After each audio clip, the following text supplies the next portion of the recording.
नमस्कार। KCC live के खास कार्यक्रम जनता की बात में आपका स्वागत है। लोकसभा उपचुनाव का दौर का पूरा चुनाव प्रचार समाप्त हो गया है और नेताओं के आरोप के दौर में कहीं ना कहीं आम जनता के मुद्दे दब से गए हैं। क्या मुद्दे हो सकते हैं, किन मुद्दों पर बात हो सकती है, क्या मुद्दों का नैरेटिव सेट होना था इस उपचुनाव में? हमारे साथ बात करने के लिए हैं शहर के उद्योगपति सुनील बंसल जी, वरिष्ठ अधिवक्ता मोहन गंगराड़े जी, नागौरी जी और हर्षा ठाकुर जी। सबसे पहले मैं आऊँगा बात करने यदि उद्योग जगत की हम बात करें तो सुनील बंसल जी से मैं जानना चाहूँगा कि जो हमारा खंडवा में एक समय बड़े लेवल पर ऑयल मिल, दाल मिल और कॉटन का काम होता था, तो ये उद्योग क्यों चले गए यहाँ से और क्या आपको लगता है कि कौन सी पॉलिसीज होना चाहिए जो कि मध्य प्रदेश और खास करके खंडवा जैसे क्षेत्र में उद्योगों को बढ़ावा मिले? जिससे पिछले कुछ वर्षों में जो खंडवा एक समय में आज से 25 से 30 साल पहले ना, आप कुछ समझ लें कि वो 80 का जो दशक था वो खंडवा के उद्योगों का स्वर्णिम काल था। उसके बाद में नीतियाँ कुछ परिवर्तन हुई, कुछ नीतियों परिवर्तन के कारण यहाँ से उद्योग महाराष्ट्र की ओर पलायन हुए, जबकि वो चीज़ नहीं होना चाहिए थी। वो नीतियाँ हमारे यहाँ पर जो तत्कालीन सरकारें थी वो भी उन्हें बना सकती थी। यहाँ पर कोई बहुत बड़ा परिवर्तन नहीं था उसके अंदर। तो जब सरकारी नीतियों के अंदर कुछ परिवर्तन हुआ, उससे यहाँ से उद्योग पलायन हुआ। उसके बाद में कालांतर के अंदर जब वापस सरकारें चेंज हुई है, फिर अभी वापस से नीतियों में परिवर्तन हुआ है, तो वापस हमारे शहर का और हमारे ज़िले का औद्योगिकरण बढ़ गया है अभी, और अभी इस क्रम में विकास अब वापस पुनः चालू हुआ है। हाईवेज का निर्माण जो है हमारे यहाँ पर सुस्त चल रहा है, उसको लेके क्या, क्योंकि वो भी एक बड़ा उद्योग व्यापार बढ़ता है, उससे भी यातायात के साधन आपके जिले में जितने सुगम रहेंगे उतना आपका व्यापार बहुत बढ़ेगा। खंडवा को अगर आप भारत के नक्शे के ऊपर देखते हैं तो खंडवा के जैसी स्वर्णिम लोकेशन ऑल ओवर इंडिया में 2-4 जगह की आपको मिलेगी। यहाँ पे बिजली, पानी, रेलवे, यहाँ तक कि हवाई पट्टी भी अवेलेबल है। रेलवे की कनेक्टिविटी सबसे शानदार है। लेकिन जो हाईवेज का जैसे आप निर्माण बतला रहे हैं, अभी तक तो बहुत बढ़िया था। अभी BRTO जो अभी रास्ते जो कुछ खराब हुए हैं, इनके कॉन्ट्रैक्ट खत्म होने से ये वापस खराब हो गए हैं, लेकिन हमारे यहाँ की कनेक्टिविटी बहुत अच्छी थी। 4 लेन का निर्माण चल रहा है। 4 लेन का निर्माण जरूर समय के हिसाब से होना चाहिए था, जो कि नहीं हुआ है। खंडवा शहर की अगर हम बात करें तो जो रिंग रोड बाईपास की जो समस्या थी वो तो चली रही है। खैर वो भी अब चुनाव के बाद में अगर हो जाती है तो बहुत बढ़िया रहेगा। लेकिन हमारे यहाँ की कनेक्टिविटी अगर खंडवा की देखा जाए व्यापार के हिसाब से पूरे देश को ध्यान में रखकर, तो बिजली, पानी, सभी चीज़ जो आपने बताई वो भरपूर मात्रा में है। हम लोग कह रहे हैं कि अगला तीसरा विश्व युद्ध जो है पानी के लिए होगा।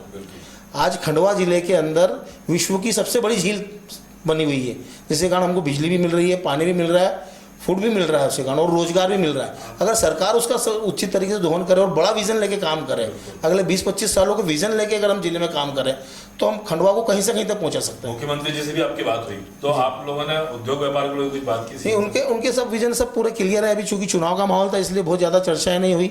उन्होंने कहा कि भाई हम लोग इसके बैठ के पूरे विजन पे चर्चा करेंगे। निमाड़ विकास प्राधिकरण की हमारी जो बात थी उसके ऊपर में चर्चा करी है कि निमाड़ विकास प्राधिकरण का गठन किया जाए, और जो भी हमारी जो स्थानीय समस्याएं थी उसके बारे में बात करी है।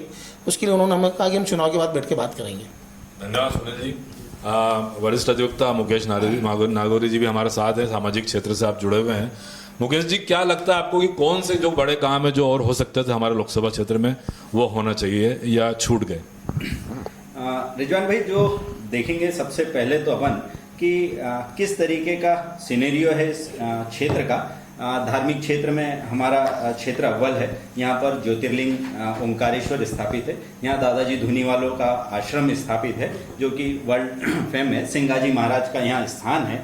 तो ऐसा आध्यात्मिक क्षेत्र पूरे हिंदुस्तान में नहीं देखने को मिलेगा जहाँ की ये सब कुछ हो। और रेलवे लाइन, ये सब होने के बाद भी डेवलपमेंट जो है वो डेवलपमेंट सोच पर डिपेंड करता है। आप देखें खंडवा का विकास, एक खंडवा के पूरे क्षेत्र को यदि देखने की कोशिश करेंगे तो इसको 2 पार्ट में आपको बांटना पड़ेगा। एक जो है वो 2000 के पहले का खंडवा और 2000 के बाद का खंडवा।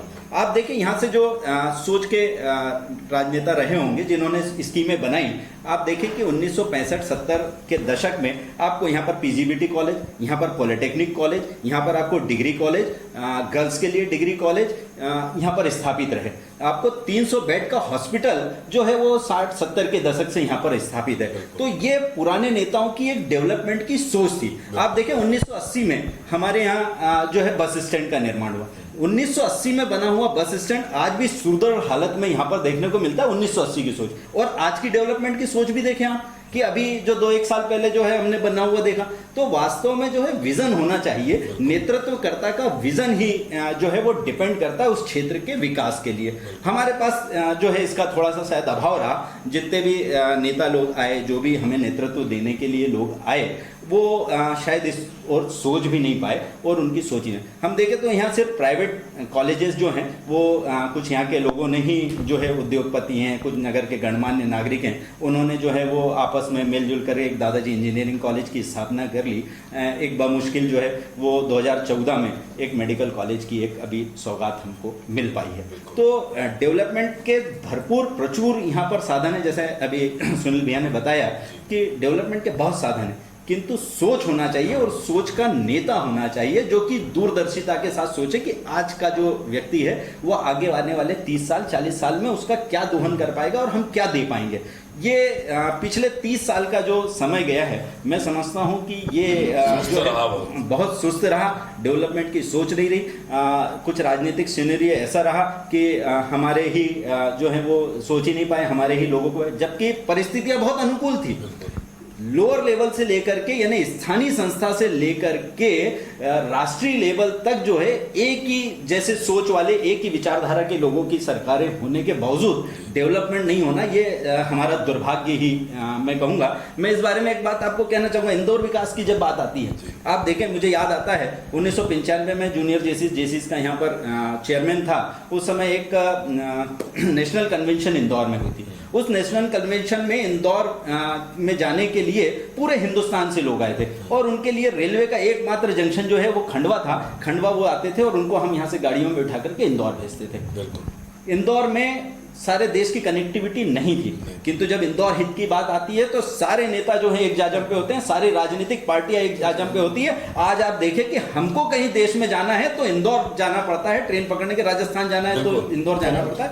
तो इंदौर का जो सोच है, जो डेवलपमेंट की सोच है, तो ऐसी सोच के नेताओं को यदि हम आगे लाएंगे तो शायद हमारा उद्धार हो पाएगा। आपने जो बात बोली है कि उसी बात को मैं आगे बढ़ाता हूँ कि जो इंदौर खंडवा अकोला ब्रॉडगेज का काम चल रहा है वो महू तक तो पूरा कर लिया गया, उसके बाद हम सुस्त हो गए, ये हमको सुस्त कर दिया गया। तो एक लीडरशिप भी उस क्षेत्र की बहुत मायने रखती है, बहुत मायने रखती है। उससे ही मैं समझता हूं कि विकास हो सकता है क्षेत्र का। और देखें आप, पिछले 5 साल 6 साल हो गए न, तो एक्चुअल में क्या होता है, नेतृत्व जब खुद न कर पाए तो आसपास के लोगों के क्षेत्र को, आसपास के विधानसभा क्षेत्र, आसपास के जो संसदीय क्षेत्र हैं वहां के सांसदों को अपने साथ लें, एक अपना एकजुटता करें, संसद में अपनी बात को रखें। अपना नेतृत्व भी नहीं सुन रहा है तो अपने नेतृत्व के खिलाफ आवाज उठाने की ताकत होना चाहिए। मुझे याद आता है ठाकुर शिव कुमार सिंह चले गए, भगवान क्या है वो, किंतु जब बात आई तो अपनी सरकार में अपने प्रधानमंत्री के खिलाफ लड़ने की ताकत उनमें थी और इंदिरा जी के सामने उन्होंने इस्तीफा फेंक दिया कि यदि आपने ये इस शक्कर कारखाने के लिए यदि आपने राशि नहीं दी और किस्त नहीं दी तो मैं सांसद नहीं, और उन्होंने इस्तीफा फेंक दिया और संसदीय उससे इस्तीफा दिया। वो कारखाना रोजगार कारखाना जो है एकमात्र ये खंडवा, आप देखें जैसे अभी आपने बात की 2000 के पहले जो है यहाँ पर 17 से अधिक दाल मिले, 17 से अधिक ऑयल मिले, कॉटन जिनिंग प्रेसिंग हब था ये, बिल्कुल सीसीआई का हब था। सीसीआई तो यहाँ जो है खंडवा एक विशेष, क्योंकि मेरे मामा सीसीआई में रहे हैं तो मुझे उस फील्ड में वहां से थोड़ा खरीदी होती थी, यहाँ से एक्सपोर्ट होता था। मानसिंह ऑयल मिल यहाँ पर थी, यहाँ पर निमार टेक्सटाइल थी, किंतु वो सब सुप्ता अवस्था में चली गई, बंद हो गई। यानी 20 से ज़्यादा ऑयल मिल, जिनिंग, प्रेसिंग फैक्ट्रीज बंद हो जाना, हम कहें कि कोई डेवलपमेंट हुआ हो तो बिल्कुल नहीं हुआ। इन 30 साल जो हैं ये खंडवा के इतिहास के सबसे दुर्भाग्यपूर्ण वर्ष कहें तो इसमें कोई अतिशयोक्ति नहीं। सुस्त पीरियड रहा ये, बिल्कुल। वर्षा ठाकुर जी हमारे साथ में, हर्षा ठाकुर जी, आप सामाजिक क्षेत्र से जुड़ी, जनता से सीधे जुड़ी हुई हैं। क्या लगता है आपको कि कौन से मुद्दे जनता के बीच में जिन पर बात होनी चाहिए थी या विकास के जो काम है जो छूट गए, जो होना चाहिए? देखिए, सबसे पहले तो मैं बोलना चाहूँगी कि मुकेश भैया की उन्होंने बहुत हद तक बात बहुत सारी बोल दी है और विकास की अगर हम बात करें तो अभी तक जैसे मतलब सभी प्रकार के चुनाव हुए हैं, सभी जो कि संसदीय बोल लीजिए, आप महापौर चुनाव बोल लीजिए। मुझे ऐसा लगता है कि खंडवा का जो खंडवा की सूरत अभी तक जो बदलनी चाहिए थी, मुझे नहीं लगती एज अ जनता कि अभी तक कोई ऐसी बदली की, जैसे हम बोलते हैं ना कि वाव फैक्टर होना चाहिए था, अभी तक वो मुझे नहीं दिखता है। मतलब ये नहीं बोल रही हूँ कि नेताओं ने काम नहीं किए, हमारे जितने चुने हमने ही है, प्रत्याशी हमने ही बिठाए हैं, सभी लोग अच्छा काम कर रहे हैं, हम किसी की। अब दैनंदिनी एक पानी की बात कर ले, तो पानी के लिए 125 करोड़ रुपए खर्चा करने के बाद भी संकट की मैं वही स्थिति। बोलने वाली थी कि जो चीजों में, जिन चीजों में पैसा लग गया और वो चीजें मतलब जैसे हम नर्मदा जल की बात करें, उसमें पैसा लगा, करोड़ों रुपया लगा, उसके बाद भी आज जनता प्यासी है। मतलब कई क्षेत्रों में मेरे ख्याल से खंडवा में 90% क्षेत्रों में पानी नहीं है। अभी भी आप देख रहे हैं हमारे मुख्यमंत्री जी आए तब भी पानी नहीं आया। तो मतलब पानी है, रोजगार है, इन्हीं सब चीजों के कि तो मेरा बोलने का मतलब ये है कि तेजी होनी चाहिए, जिससे विकास मतलब खंडवा, अभी आप देखिए बुरहानपुर है, खरगोन है, इनमें काफी डेवलपमेंट देखने को मिलता है, योजनाबद्ध तरीके से विकास की गई और खंडवा में मतलब विकास की जो गति है वो मुझे बहुत स्लो लगती है, बहुत सालों से हम यही देख रहे हैं। बिल्कुल, ये बात मोहन जी, ये बात बिल्कुल सही है, ये बात निकल के भी आ रही है कि एक बीच का जो पीरियड आया इसमें हम कहीं स्लो हो गए, सुस्त हो गए। आप भी भारतीय जनता पार्टी से भी जुड़े हैं, सरकार से भी जुड़े हैं, सीएम साहब से भी सानिध्य आपका, क्या लगता है कि क्षेत्र को और ज्यादा आगे बढ़ाने के लिए हम कितनी जल्दी और काम, क्या सुझाव दे सकते हैं शासन को? देखिए, आप मैं आपको बताना चाहता हूँ कि मैं मुकेश भाई की इस बात से तो उसमें सहमत हूँ जो इन्होंने बोला जी। 60 साल कांग्रेस की सरकार रही पूरे देश में, हमारे यहाँ भी कांग्रेस का शासन था। इस बीच में आप देखें तो स्वर्गीय भगवंत राव मंडलोई जी ने, जब वो हमारे यहाँ के जो मुख्यमंत्री बने थे, वो जो मुकेश भाई ने बताया कि पॉलिटेक्निक कॉलेज उन्होंने बनवाया, उसके बाद में हॉस्पिटल, वो जो दौर था खंडवा का नवनिर्माण का दौर था, वो जो नवनिर्माण के बाद आप ये देखें कि उन 60 साल में कुछ नहीं हुआ। बताएं आपकी भाई कौन से ऐसा बड़ा निर्माण कर दिया। अब बताया गया कि दाल मिल आयल मिलें बंद हुई है, ये बैठे हैं व्यापारी, चैम्बर ऑफ कॉमर्स के अध्यक्ष हैं। ये हमारी सरकार 2005 में जब आई, उसके पहले जो था पहले से ही बंद हो गई। नहीं, अब हम ये बात कर रहे हैं कि हम क्या सुझाव सरकार को दे सकते हैं एक नागरिक के तौर पर। अब नागरिक के तौर पर मैं ये बताना चाहता हूँ कि सबसे महत्वपूर्ण चीजें हैं कि बेरोजगारी, और उसके लिए रूदी में जो ग्रोथ सेंटर है वो बहुत बड़ा हमने उसको डेवलप कर दिया है आज, पर चूंकि व्यापारी लोग वहाँ कल कारखाने लगाने नहीं जा रहे, इस बात को मैंने भी रखा। मेरा जब विश्राम किया मुख्यमंत्री जी ने, तो सुबह मैंने बात को रखा कि भाई रूदी का ग्रोथ सेंटर जो है अपने करोड़ों रुपए लगा के बनाया है, लाइटिंग से लेके सब चीज में सुविधा है। मेरे साहब, यदि वहाँ हमारे पास रेलवे की सुविधा है, पानी भरपूर, बिजली है, तो कारखाने क्यों नहीं आए? बिल्कुल, ये बात। तो व्यापारियों का यदि मान लो हम सम्मेलन वहाँ बुलाते हैं इंदौर में, और वहाँ उनको उद्योगपतियों को प्रोत्साहित करते हैं, तो क्या कारण है? तो उनको अब उसमें क्या आ रही है, प्रॉब्लम क्या आ रही है कि जो सरकारी रेट है जमीन का वो बहुत ज्यादा, जमीन का इतना ज्यादा है कि उद्योगपति को प्राइवेट में जमीन मिल रही, सस्ते में जा रहा है, वो सस्ते में जा रहा है। तो यदि हम उसकी रेट जो है उसको बहुत डाउन कर देंगे, तो जो बाहर के भी व्यापारी हैं वो भी यहाँ की जगह वो भी आकर्षित होंगे, इंडस्ट्री लेके। फिर मेरा ये मानना बहुत जरूरी, मैं आप सबकी बात से सहमत हूँ कि उद्योगों को लाने के लिए भी जो जनप्रतिनिधि है उनको अत्यधिक प्रयास करना। मैं एक ही सवाल पूछूंगी, अगर रोजगार है तो फिर क्यों मतलब युवा बाहर क्यों जा रहा है? तो ये भी तो मैं इन सब चीजों को समाप्त करने के लिए मैं ये भी बताना चाहता हूँ जी कि उसके लिए हम क्या कर सकते हैं। अब रहा खंडवा के विकास का, तो हमने 3 महत्वपूर्ण चीजें, एक ट्रांसपोर्ट नगर जो हमारी ट्रैफिक की व्यवस्था को सुधारेगा, दूसरी चीज बस स्टैंड, पहले वर्षों से। हाँ, मैं बताना चाहता हूँ इसको सुधारेंगे कब? मुझे याद आता है, मैं उस कार्यक्रम में गया हूँ, इसलिए मैं बोलना चाहता हूँ। 1995 में मैं जब जूनियर जेसी का चेयरमैन था, तो मेरी ही स्कूटर पर बैठ करके रोटरी क्लब अध्यक्ष स्वर्गीय लक्ष्मीचंद जी अग्रवाल भगवान के घर चले गए। वो ईश्वर भाई पटेल लायंस क्लब के अध्यक्ष थे, और मैं जूनियर जेसी का स्कूटर पर बैठ करके ट्रांसपोर्ट नगर का शिलान्यास 1995 में हुआ। उसके बाद में ये 30 साल में आज तक जो है वो ट्रांसपोर्ट बात उद्योगों की निकली है। अपन राजनीति पे न जाए। नहीं, सुप्तावस्था की बात कर रहा हूँ मैं मैं, बता रहा हूं। राजनीति की बात नहीं कर बिल्कुल, रहा। आप दोनों- सुप्तावस्था है, मैं आपको 1995 से लेकर एक लाइन में खंडवा में क्या विकास हुआ वो बता। सोच होना चाहिए, सोच नहीं है। आगे अपन अब क्या आप एजेंडा ये करना सोच नहीं है, आप मेरे सोच से नहीं है। 20 ये साल का महत्वपूर्ण जो विषय मेरी ये है सरकार रही है। कि आपको मतलब जगाना है नेताओं को कि आपको डेवलपमेंट मेरी की जो सोच रखना सरकार है, रही है, दूरदर्शी सोच रखना है। बिल्कुल। ये हम आप आपको मेरी बात जगाने को के लिए यहाँ हाँ। बैठे हैं। जो उन्होंने पूरा हाँ, वही किया, उस पर उनको उंगली भी उस पर उठाना पड़ेगी बिल्कुल। कि आप सोए हुए थे, आपने 30 साल में ये डेवलपमेंट नहीं एक किया। भी। ये सुनील बंसल जैसे मैं पूछूंगा चाहे कि वो जो अरुण यादव जी हो, जो भाई से केंद्रीय मंत्री रहे हो वो हो, या जैसा भाई साहब ने कहा कि हमारा नीचे से लेके ऊपर तक का जो एक विचारधारा के लोग थे उनको खुशी पिछले हुई 15 साल से, बने तो। वो भी रहे हो, वो भी समय निकल गया। लेकिन इसी प्रेरणा किसी ने भी जो खंडवा के लिए एक विजन को लेके काम करना चाहिए था कि भाई खंडवा के लिए 15, 20 साल, 25 साल, 30 साल, 40 साल का विजन। मैं आपको छोटा सा उदाहरण दूंगा रिजवान भाई कि आज से 25 साल पहले शायद विजय वर्गीय जी इंदौर के महापौर बने होंगे, मेरे को समय पक्का याद नहीं है। उन्होंने इंदौर के अंदर पोटेंशियल देखा विजय वर्गीय जी ने, और जब वो महापौर पद की शपथ ली तो उसके बाद में वो इंदौर के विकास में लग गए। तो आज हम देखो आज इंदौर कहाँ पहुंचा। ये विजय वर्गीय जी का विजन था। मैं कोई पार्टी विशेष की बात नहीं करता। मैंने आपको नागपुर का उदाहरण दिया कि गडकरी जी ने, राहुल बजाज जी के बाद में आगे गडकरी जी ने नागपुर के अंदर वो विजन देखा, तो आज नागपुर कहाँ से कहाँ पहुंच गया। रमन सिंह जी ने जब नया छत्तीसगढ़ बना, आज रायपुर को उन्होंने कहाँ से कहाँ पहुंचा दिया। ऐसे हमारे कई शहर हैं। छिंदवाड़ा देख लें। छिंदवाड़ा को आप देख लीजिए, कमलनाथ जी को हम भी बोलते हैं अच्छा डेवलपमेंट, उनका एक विजन था उनका। तो हमारा साहब यही हमारा भी यही कहना है कि खंडवा जैसी जो पोटेंशियल जगह है जहाँ पे हम बहुत ज्यादा विजन को लेके काम कर सकते हैं, वो काम नहीं हुआ है। अब उसी विजन को लेके हमको काम करना है आगे, कि हम आगे खंडवा को लेके हम किस विजन को लेके काम करें। खंडवा सेंट्रल में है, यहाँ से पूरे देश की बहुत आसान कनेक्टिविटी है।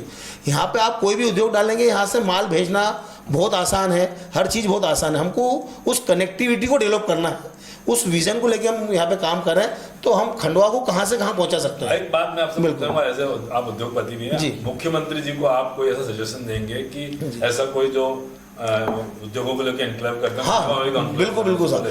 ग्रोथ सेंटर साहब बनाया यहाँ पे सरकार ने।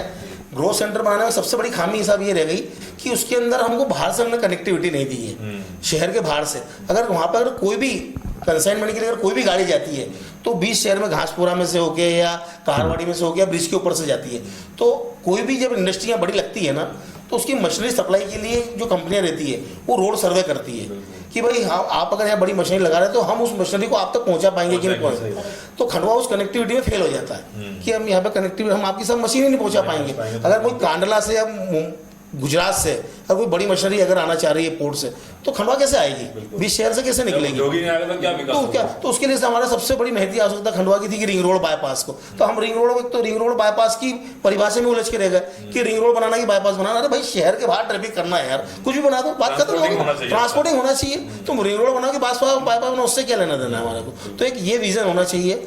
आगे आपके पास में यहाँ से आपकी साउथ की कनेक्टिविटी बहुत अच्छी है, नॉर्थ की कनेक्टिविटी बहुत अच्छी है, उसको हम लोग डेवलप करें, शहर को बढ़ाएं, शहर चारों तरफ बढ़े। हम लोग देखते हैं कि पर्टिकुलर एक ही एरिया में स्विमिंग पूल बन रहा है, एक ही एरिया में रंगमंच बन रहा है, जहाँ पे जो बन रहा है चलो ठीक है ना, हम सिर्फ एक ही क्षेत्र को लेके हम लोग कि भैया जहाँ पे मेरी सुविधा अच्छी है मैं वहाँ बनाऊँ, तो ऐसा नहीं चलेगा। आपको पूरे शहर को लेके, पूरे जिले को लेके ये सब एक पूरा विजन लेके चलना पड़ेगा कि आने वाले 25-30 साल 40 साल बाद वाली जो जनरेशन आएगी वो कहाँ चलेगी। हम अब चलने की रोड ही नहीं बचे आज की तारीख में, तो हमको एक विजन लेके चलना पड़ेगा विकास। विजन होना चाहिए, जितनी योजनाएं आई है वो बिना अपन उद्योग पे बात कर रहे हैं। अब मैं आपको बताता हूँ, हमारे हवाई पट्टी का निर्माण हो गया, 250 करोड़ रुपए लगे, उसका वो सब बन गया है, आप जाके उसको देख सकते हैं। अब रहा सवाल, मेरी बात को सुने आप, मैंने ये बात तो रखी क्योंकि अभी कांग्रेस से आए हुए ज्योतिरादित्य सिंधिया सेंट्रल में नागरिक उड्डयन मंत्री, उनके पास ही मंत्रालय, और उनसे घनिष्ठता किसकी, शहर की आदरणीय पाटू जी की, नारायण साहब। तो मैं उनके घर जब अभी आश्वस्त हो गए थे, मिलने गया, तो मैंने कहा भैया हमारे यहाँ हनुमंतिया है, हमारे यहाँ सबसे बड़ा बिजली का कारखाना है पुनासा में, फिर ओमकारेश्वर है सबसे बड़ा। तो इसके अलावा क्या कि उद्योगपतियों को यदि बड़े प्लांट लगाएंगे तो उनको आने के लिए भी छोटे छोटे प्लेन जो है, चार्टर प्लेन उतर जाए, उसके बाद में जो प्लेन की सुविधा हो जाए। तो ये बात मैंने उनको रखी, उन्होंने कहा वकील साहब ये बात अपन बिल्कुल कराएंगे, और मैंने उनको यहाँ तक कहा कि मैं भी आपके साथ चलने के लिए तैयार हूँ। तो तो अब क्या होगा कि हमारे पास सब सुविधा है, हवाई पट्टी हो गई, रेलवे हो गया, उसका उपयोग नहीं पानी, हो रहा। बस उपयोग नहीं हो अब हमको उद्योगों को आकर्षित करना है। आकर्षित ऐसे नहीं होंगे, उसके लिए क्या है कि प्रयास करना, वो हमारे कांग्रेस के मित्र भी साथ में सभी हैं, करें मिलकर। हम सब पूरे मिलकर शहर की जिम्मेदारी। शहर के, तो यदि हमने शहर के सारे बासिंदे तैयार हैं, पूरे जिले मेरा कहना है शहर का पूरे हर जिले बासिंदा के- तैयार है, शहर सारे के- व्यापारी वो तैयार है, आपको वो रिजवान सोच भाई- रखते हैं, डेवलपमेंट की नहीं। सोच रखते हैं, सारे व्यापारी, सारे अधिवक्ता, सारे गणमान्य नागरिक, पर हमारा नेतृत्व जो है वो विजन की सोच नहीं रखता। इतना बड़ा देखिए, अभी अभी जैसे बात निकल के इतना बड़ा ग्रोथ सेंटर बना दिया, ग्रोथ सेंटर बनाने के पहले कनेक्टिविटी को सोचना चाहिए कि नहीं सोचना चाहिए, उस पर कोई विचार ही नहीं किया, ग्रोथ सेंटर बना के पटक दिया। पिछले 10 साल हो गए, एक हल हो सकता है। तो विजन वाला नेता चाहिए, विकास प्राधिकरण विजन वाला का नेतृत्व अब मैं चाहिए, आपको बताता जो हूं। सोचता हो, इंदौर दूरदर्शी उसके लिए हो, भी वो होना चाहिए। मेरा आपको हमारे पास बता रहा एक- हूं, मतलब ये है कि जनता को लुभाने के लिए चीजें बन जाती है, कई बार- मतलब आप जैसा मैडम ने बोला, जनता के विचार आपने बुला बोला लिए थे, अपन कि ने अभी देखा होगा वहाँ 2-2 बार, सिविल 3-3 लाइन बार को जो है ऑडिटोरियम गौरीकुंड बनाने- सभागृह में सभा। बुलाया गया, सारे नेताओं को, शहर के गणमान्य नागरिकों को बुला लिया, उनसे विचार आमंत्रित कर लिए। 10 साल पहले ये एक कार्यक्रम हुआ, उसमें मोहन भाई भी गए थे, अपने विचार रखे थे, ये सारे विचार इनने भी रखे थे ना, पर क्या हुआ, उन विचारों पे कुछ नहीं, पर उसके बाद मैं- क्या है, वही उसके विचार मुकेश लगना भाई आपको पड़ेगा। बताना मोहन भाई चाहता ने विचार दिया और वो नेता ने डेवलपमेंट नहीं अथॉरिटी किया। बनी है, उनका इसलिए पूरा- निर्माण उनका पूरा प्रयास खींचने बताना की चाहता ताकत भी हमको पैदा नहीं, करना नहीं, नहीं, पड़ेगा। नहीं, अपन इसका सॉल्यूशन करें। हाँ, उसका कि solution इसका निकाल। सॉल्यूशन साहब एक हो सकता है कि कि भाई देखो कहीं प्रेरित भी करके क्या मोहन भाई, प्रतिनिधियों को उनको मोहन भाई, प्रेरित करें। जैसे इंदौर में क्या हुआ, इंदौर का विकास कुछ सरकार ने नहीं करा, अपन ने सब इंदौर का किया। विकास इंदौर की जनता ने भी करा है। स्थानीय इंदौर की लोकल स्थानीय बॉडी ने किया। और स्थानीय जो लोकल बॉडी, जैसे वहां पे नगर निगम बना, बाद में महानगर पालिका बनी, उन्होंने वहां पर रोजगार और अपने खुद के इनकम के सोर्सेस तैयार करें इंदौर विकास प्राधिकरण का गठन होने के बाद में। तो ऐसा ही हम निमाड़ विकास प्राधिकरण का गठन करें और हमारे खुद के स्वायत्त, हम खुद भी पैसा अपना खुद जनरेट करें। हम कब तक सरकार के आगे हाथ फैलाते रहेंगे? सरकार की तो नहीं, नहीं, एक सेकंड लोकल जनरेशन से काम नहीं होगा। नहीं, नहीं, नहीं। सरकार का वो तो मदद करेगी, हमारे पास में खुद का हजारों सोर्सेस है ना, करोड़ों की जरूरत। अरे भाई हमारे पास में 2500 एकड़ जमीन पड़ी है, आज हम उसका उपयोग कर सकते हैं। नगर यहाँ पे नागचू में पड़ी हुई है, नगर निगम के पास में, अगर आज उसका वैल्यूएशन निकाला जाए तो हिंदुस्तान का सबसे अमीर नगर निगम खंडवा का घर है, तो हम उसका दोहन नहीं कर पा रहे हैं। तो हम ये सब चीजों से पैसा जनरेट करें और हमारे जिले में और हमारे शहर में अपन उससे हम इस विकास प्रकार की करें। डिबेट करेंगे, हमको किसी के सामने हाथ फैलाने की जरूरत ही नहीं पड़ेगी। हमारे पास में खुद के पास में बहुत साधन है ना, हमारे पास में खुद के ऊपर प्राकृतिक साधन मजबूत हमको सरकार भगवान ने दिए हैं। हम उनका दोहन ही नहीं कर पा रहे हैं, सिर्फ दोहन इसलिए नहीं कर पा रहे हैं कि हमारा उसका विजन नहीं है।